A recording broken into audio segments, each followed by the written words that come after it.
Welcome to Voices from the Bench, a dental laboratory podcast.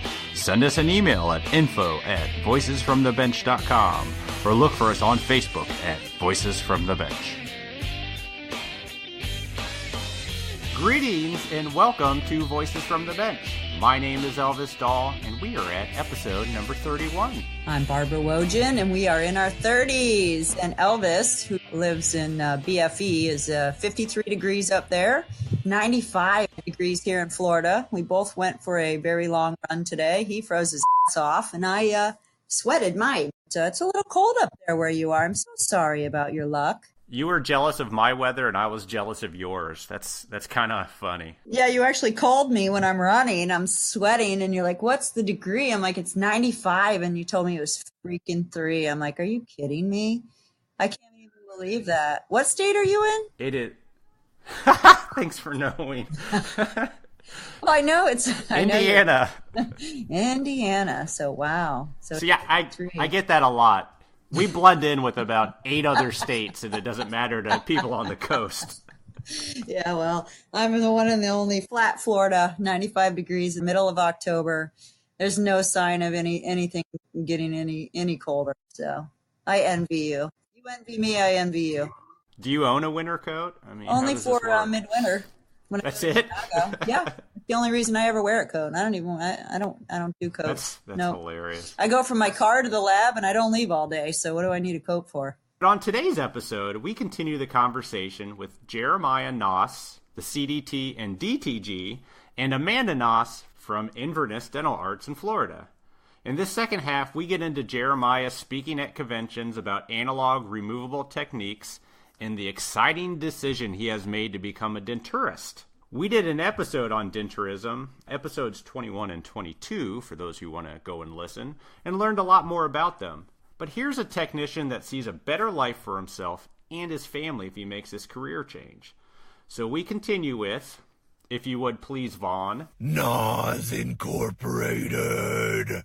Thanks, Vaughn. I got asked a few times about what all that Naas Incorporated stuff is all about. Yeah, do tell. I'm curious. So Vaughn Groh is the man behind DTG, which is the Dental Technicians Guild. We had him on for a 3-part interview a couple months ago. Mm-hmm. Every Wednesday, he does a live Facebook video called Vaughn Wednesdays. Yep. I'll put a link in the show notes. Whenever he sees Jeremiah or Amanda online while he is live, he does the scream, Naas Incorporated. And after I heard Vaughn say that a few times, I knew this was a family I wanted on the podcast, and the connection was made. That's cool. Yeah, it's really neat. It's a great community. Everybody reaches out to each other. So let us continue with the Naas family. Enjoy. Voices from the Bench. The interview. Back it off. Yeah. So it's just, I know I shouldn't say it, but before I realize that, I've already said it. Yep. Yeah. Well, why do you think I hide behind the podcast with the nice edible software? There you go. So what sort of things do you cover, Jeremiah? I mean, I've seen you on Facebook showing a lot of work that's not metal frameworks. Touch upon that. Do you speak a lot upon non-metal? Honestly, not really. There are other people that are much, much more knowledgeable about that. Mm-hmm. So when it comes to setting teeth, doing composite work, those aspects of our industry, I don't feel like I'm anywhere near, let's say, Eugene Rosengert's level or Arian Deutsch's level. And so for educational purposes, I've been asked to teach people how to set teeth and do those things. But when I see other educators that I know that I feel are way above and beyond myself, I kind of feel like if someone's going to go get educated, they should go get educated from the best. And if it's not me, I'll tell everyone it's not me. Yep. Awesome. So Amanda, do you do the marketing for the lab? I manage our Instagram page and our Facebook page. We don't do much marketing other than that.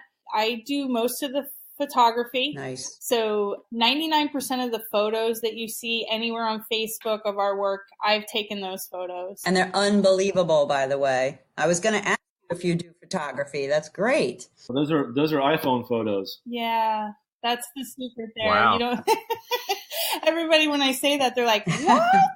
I'm like, yeah, we got a real fancy camera, but it doesn't ever come out of the case. We have one of those here. Yeah, we actually bought like a little shadow box off of Amazon. Cost us like $100. And my little trick that I give everybody out in the world is black Play-Doh. Take a little bit of black Play-Doh and you can prop up your frames. You can prop your models up. You can do all kinds of stuff, and then that disappears into the background. And a lot of people have to look really hard if they want to find my Play-Doh in my shots. I'm sure there's a lot of people listening that are going, damn, that's a good idea. Thank you. Yeah. Yeah. And by the way, I hate all those photos. I can't stand that she does that. Oh, I'm sure it's never good enough, right? You're just like, oh, I would have changed that. I would have changed that. Yep. Oh, yeah. No, it's so true. I mean, when I see it like that, I mean, I have to stop looking at it because I'll just sit there and critique it for hours. You sound like an artist. Yeah. So no other marketing other than that. Just I take photos, I post them on Instagram, and they actually have that account connected to Facebook. And so when I post to one, it posts to both, and I don't even have to, go to multiple sites. And then that's the extent of it. And honestly, lately, we haven't even had time to do that. I don't think I've updated anything on there in weeks because of how busy we've been. Yeah. Yeah, you guys have been traveling around a lot right now. We went to Utah and then Oregon. So tell me, hint, wink, wink, why did you go to Oregon? Well, we went to Oregon. We have a goal, a mission, or however you want to plan, however you want to say it, to move out there and become a denturist. Awesome. We want to try to kind of live a different type of life. So to give a little background, we had Patrick Allen on not too long ago, and whenever this airs, it might be longer. But he said that you went to their national convention a year or two ago to speak. And when you got amongst all the denturists, that's what intrigued you. Yeah, definitely. We went out there. It was our this year. Consideration. This year? It was this year. Yeah, it was this year. We spoke up there on why, once again, just how we think about RPDs and how that differs from a lot of the way that people think about them currently. But our interest for being a denturist comes from much further back than just this year. It's been something we've been talking about for, I want to say, 3 or 4 years, if not more. But when we were there, I really felt like we made connections with some people up there that were able to be or willing to be honest with us on a level that most people weren't. And when I say that, I mean that they were willing to tell us how much they made, how often they worked. Oh, wow. Yeah. Things that aren't so openly talked about with others. And, what were our wants and were those achievable? And that really made a huge impact in our thinking. And to be honest with you, the schooling scared the crap out of me. I sucked in school. Yeah. I mean, bad when I was a kid. I got A's and B's, but I never studied. I never, and that was 20 years ago.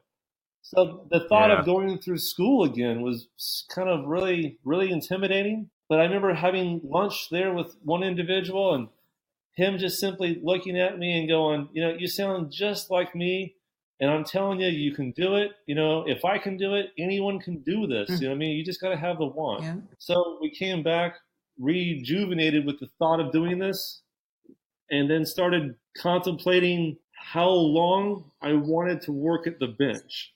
And for technicians, and all of us probably here can agree with this, it's very common to see other technicians really never able to retire. They pretty much work until they can collect Social Security and then go collect Social Security. Mm-hmm. And that's even if their body makes it long enough health-wise to allow that to happen. So that was a big thinking, at least for us, was quality of life that we wanted to live the rest of our career out in. So I think those were ultimately some of the biggest considerations we had, pushing us forward into this career. And Oregon is the choice because A, it's green, and B, it doesn't snow much there. Yeah, people laugh at us, but I mean, I'm a true Floridian. I was born and raised here. So when it came down to thinking about where to move, knowing that there were only 6 states that it was legal in, we pulled up an annual snowfall chart of the United States and really kind of figured out where it didn't snow. And Arizona, Arizona was the first obvious option, but I wasn't willing to live in a desert. Yeah. And Southwest Oregon was the only other area that got less than 6 inches of snow annually. So we started looking there. Interesting. Are you going to be going to a school that Todd Young started? Yes, I already am in school, actually. Oh, okay. I'm Excellent. almost done with our first term, actually. Good for you. Oh, nice. So how was that experience? Are you shocked by the content? No, actually, I find the content to be really intriguing. I never really thought I would, but I find it to be explaining things that I always knew how to do, but maybe never knew why. Interesting. So I think that aspect has me really intrigued about all the education. Some of it is honestly a little overwhelming, especially in the histology when you're thinking about different nerves and the face, and it gets a little overwhelming, but sure. I think, getting through the school has been so far a really positive experience for me. So it's a 2-year school with a 1-year internship, correct? Yes, that is correct. Yeah, it's a 2-year school, and then you have a 1-year externship or internship that's involved with graduating from the school. Do you already know where you're going to extern at? Yes and no.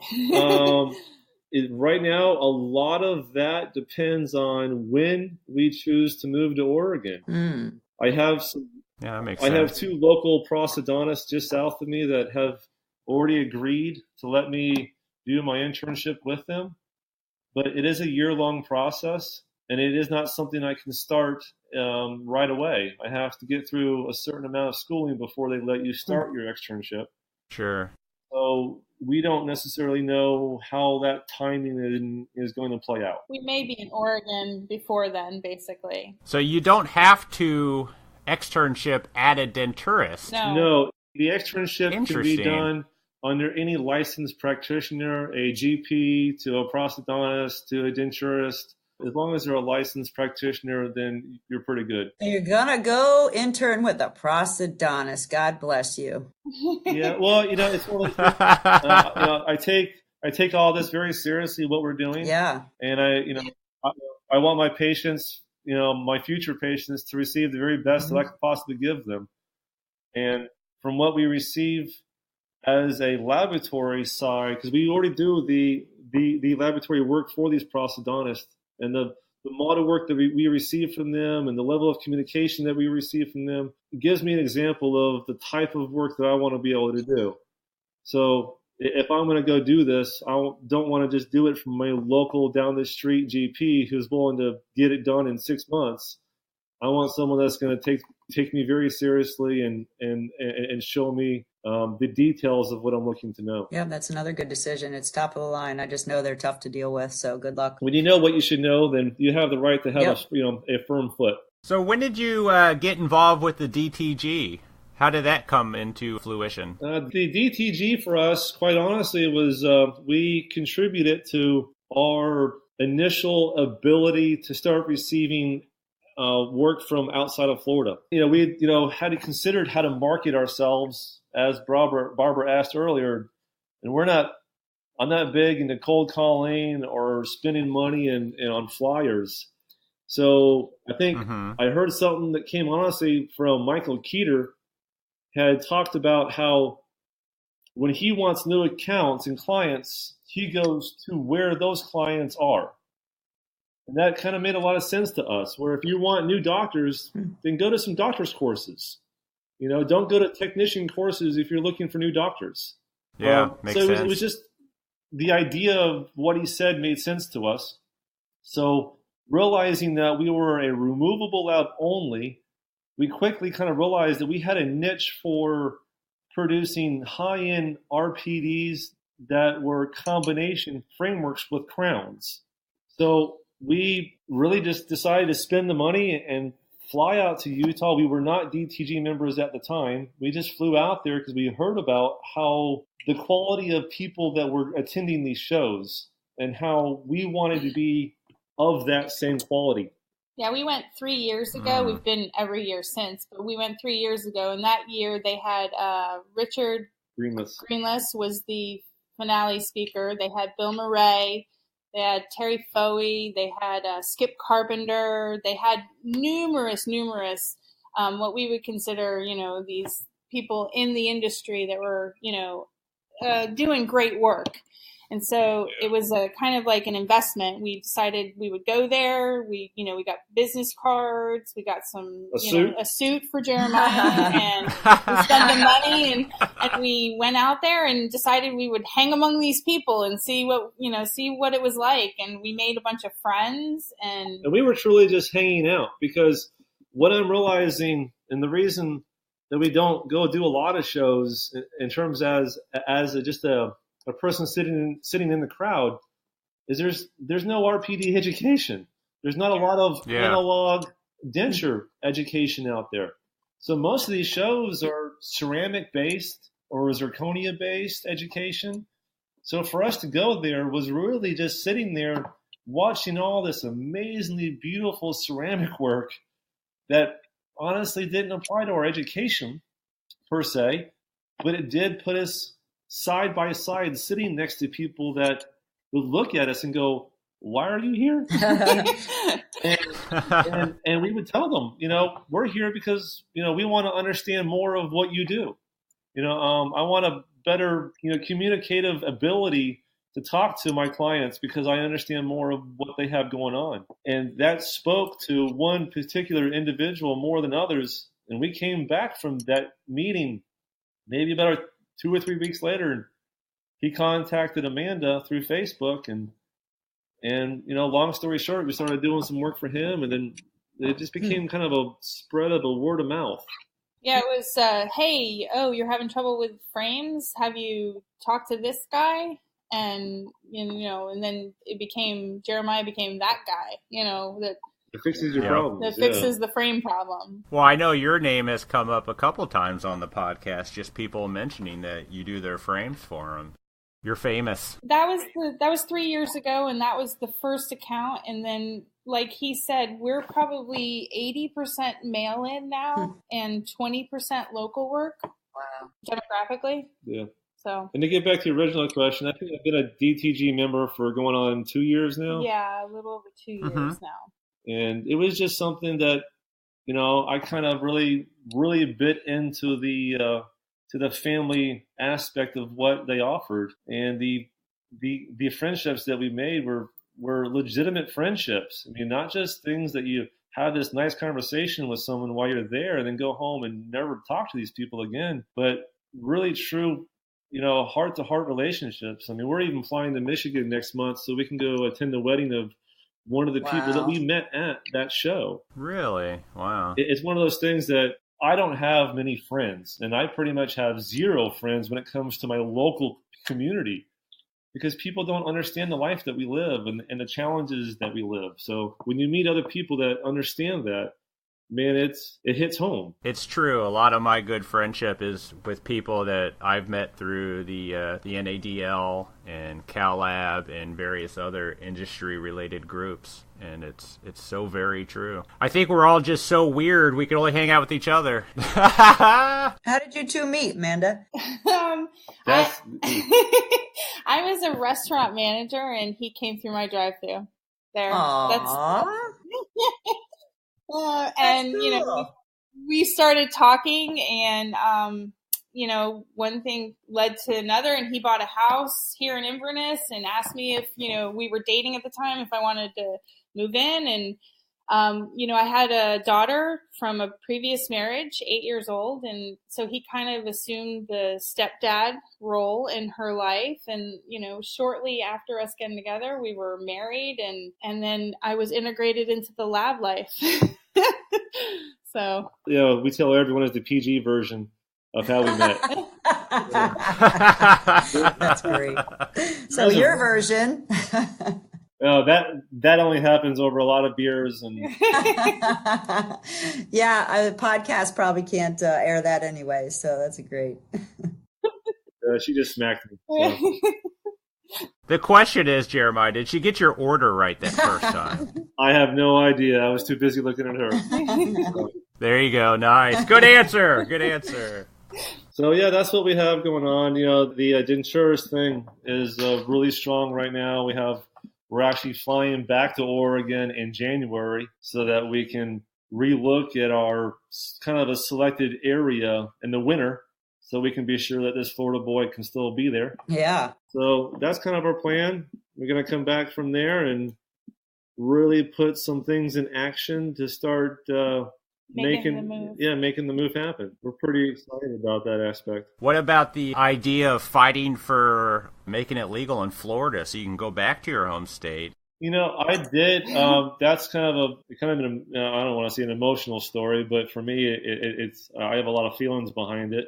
I was on the FDLA board for 5 years, and every single year tried to bring this up. And let's just say that I've come to the realization that until it becomes federally accepted and regulated, Florida will probably be one of the last states to accept that kind of regulations. Just because of the stronghold of the dental community there with dentists? Well, that and the money involved to lobby it against it. Yeah, I mean, without getting into too much, to really get something, a bill passed takes an extensive amount of money and time. And unless you have an investor that is really able just to kind of dump hundreds of thousands of dollars into making this happen, it's hard for any small, medium organization to fund this type of adventure and get it done on their own. Oh, absolutely. So there is more aspects of it than just simply quote unquote dentist fighting this. There's a lot of reasons why Florida would be very difficult to make this happen. Let's see that.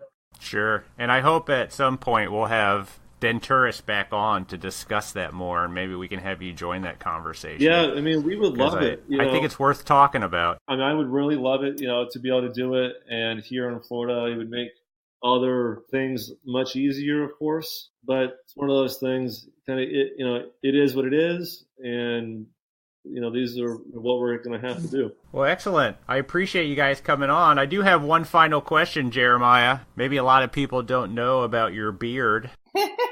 Are you going to cut that when you become a denturist? Oh. You're the first person to ask me that out loud. I'm so surprised. Curious beard minds want to know. The honest truth is I would like to say no, but I'm sure that my patients are not going to be okay with beard chickling their chin or resting on their forehead. The lab life attire is going to be different than the clinician attire. Yep. Mm-hmm. So I probably will shave it. I don't know if I'll shave it all the way off or if I'll just tell someone to make it look professional and see where it goes from there. I don't think he should shave it. I think we discussed this between me and him, and I'm sure. thinking he'll probably just trim it up to be an acceptable professional length and then go from there.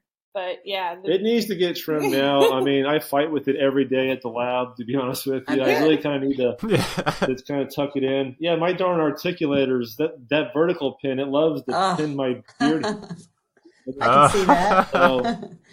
There's times where he's gotten the handpiece caught in it. Like I'll hear, oh no. And I'll look back and he's got it wound tight in there. Oh. And they've done that, not with the beard, but with my hair, and that sucks because it wraps around it so fast, and then you got to cut it out. Oh. Yeah, that sucks. We're grinding on an old reline, and then you end up with someone's old reline all in your beard. Oh, yeah. That sounds awesome. Woo. Yeah, smells good. No. So, yeah, I mean, I'm sure I'll trim it up minimally. We'll see how far we take off. Well, once you clean that up, you know what's next. You're going to be wearing loafers, and you'll have a gold watch, and you'll be all professional. There's going to be a sweater vest in there. Oh, no. A sweater vest and a bow tie. And see, No, I doubt it. Right now, I mean, I am legitimately right now the way I am in most days of the lab, and that's in a tank top, shorts, and flip flops. Yep. There you go. So yeah, it's going to be a different life, but we're hoping all the benefits that we perceive are there come through and make it worth our while. More family time for our boys. Well, good luck to you guys. Sounds like an amazing adventure. I love Oregon. My brother lives out there. There's honestly, I've said 100 times, if I wasn't so planted here, I would move out to Oregon in a second. So good luck. It was beautiful. I think we never turned the radio on. Right. We drove a total of, I think, 23 hours in 3 days around the state. And I think the most common word that came out of our mouth was wow. Yep. I mean, just wow. Like it was gorgeous. It was breathtaking. So yeah, we're really super excited about that, but want to be very, informed. So we're going to go back during the winter and make sure that what we see is still. Make sure that you're really in love with it. Yeah. It's still wow. You're going to be really in love with it. So good luck. Awesome. Thank you. Do you guys even own coats? Yes, we do, because we've been to Chicago for the midwinter. Oh, there you go. We learned our lesson the first year. We showed up and he got off the plane in fishing pants. And we had to stand in the taxi line. What an experience that was. Like 45 a little degrees, chilly, 10 degrees. Yeah. It was horrible. Yeah, it was horrible. And I had gotten from a friend some gloves and a nice scarf. And so I was completely warm. And you're fine, yeah. That's hilarious. We learned our lesson. We came back this last year prepared with jackets and everything. Do you guys go to Chicago every year? No. We were, Chicago's another one of those shows. Like I said, if you're an analog, removable lab like me, there's just not a lot of education out there available. So when we usually go, it's honestly because someone's helping us financially get there so that we can do some sort of lecture or table clinic for them or something of that nature. Awesome. I appreciate it, guys. I thank you for joining us and telling the Naas family story. I'm actually going to try to get Vaughn on to do the Naas Incorporated scream. I think it would be a good intro for this. He does it on Wednesday, so. Yeah. I figured I could just steal one, so. I appreciate you guys. Thank you so much for coming on and telling the story. Good luck with your adventure into denturism. Keep us updated. Maybe once you become a denturist, even before, we'll have you back on to tell us about the experience. Yeah, we would appreciate it. We're very honored to be here and appreciative that you've asked us to do this. And thank you guys so much. We're always very humble that anyone wants to talk to some redneck in the middle of Florida. So. Thank you so much. And Barb and I thank you guys for your continued support of the podcast. I know Amanda's on there liking things and sharing things, and we appreciate that. We really do. We appreciate what you're doing. More people need to spread the word of what we do, and it's awesome that it's on YouTube also, so that hopefully more general public might just kind of stumble into it and be willing to listen to it a little bit. Yeah. Yep. That's what we're hoping. Yay. Thank you so much, guys. We will chat at you later. Thank you. Bye, everyone. Bye. A huge thank you to Jeremiah and Amanda for sharing their story with us, and we wish them the best of luck on what sounds like an amazing experience and career change. But he is right. I definitely don't want my denturist's beard in my face. I find that kind of gross. He does have a plan, though. He's either going to cut it or braid it or pull it up. And I'm sure they're going to do very well. He's going to tuck it. Yeah. Tuck it. I'm not going to say anything sexual about that either, so I'm just going to let that go. I'm going to let that ride. I hope we get a chance to follow up with them later to see how it all pans out. And everyone, head over to Facebook and look up his work. I never thought I could be impressed with an RPD framework, but he does some pretty cool stuff. And his wife is taking all of the pictures. She's the amazing photographer, and together they're doing great things. So congrats, guys. I wish you luck. It's funny, I actually try to do a lot of photography at Summer Dental, and I'm always propping stuff up with crown boxes or whatever I can find that's handy, but black Play-Doh makes sense. After all these years, we don't have a clue still how to do that, but it totally makes sense. It just appears right in the photograph. Yep. So thanks, guys. Appreciate it. So remember, head over to nadl.org and register for Visions 21. It's a great meeting, and this great podcast will be there having some live recordings. So come on out and see us. I'm curious, are you getting a kickback for mentioning that meeting? That's like the third time in a row that you mentioned that meeting. Yeah, well, I want to encourage everyone to come out to this meeting because it's one of my favorites every year.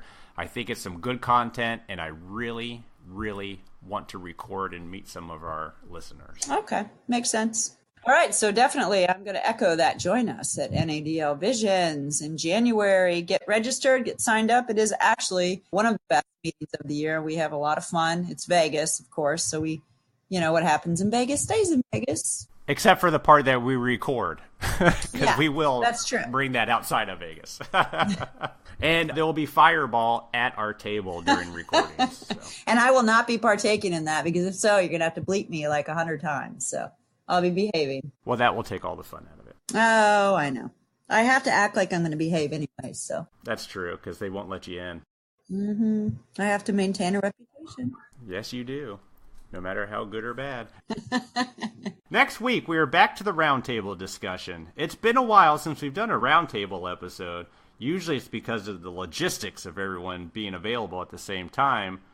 But this group, well, let's just say that it was a miracle that we finally got it recorded. I think it was like 2 or 3 tries. So, yeah, Elvis had to work really, really hard at getting this group together. Unfortunately, I was not there, but Elvis did an amazing job, and we appreciate all the guests. It's not easy to get a roundtable together, but it turned out really good. So join us next week for a roundtable episode.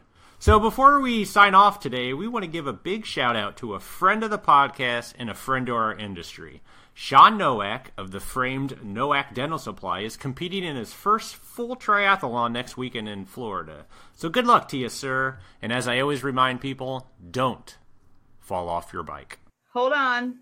Not only is it a full triathlon, it's a full freaking Ironman, which we're talking 3-mile swim, 120 some odd bike ride, and a full marathon. So God bless you. I think you're amazing. I know you've been freaking training, but kudos to you. I think Bob Savage may be doing it as well, but I'm not sure. Yeah, good luck to you, sir. All right, that's all we got. Have a good one. Take care. Have a great week. Bye.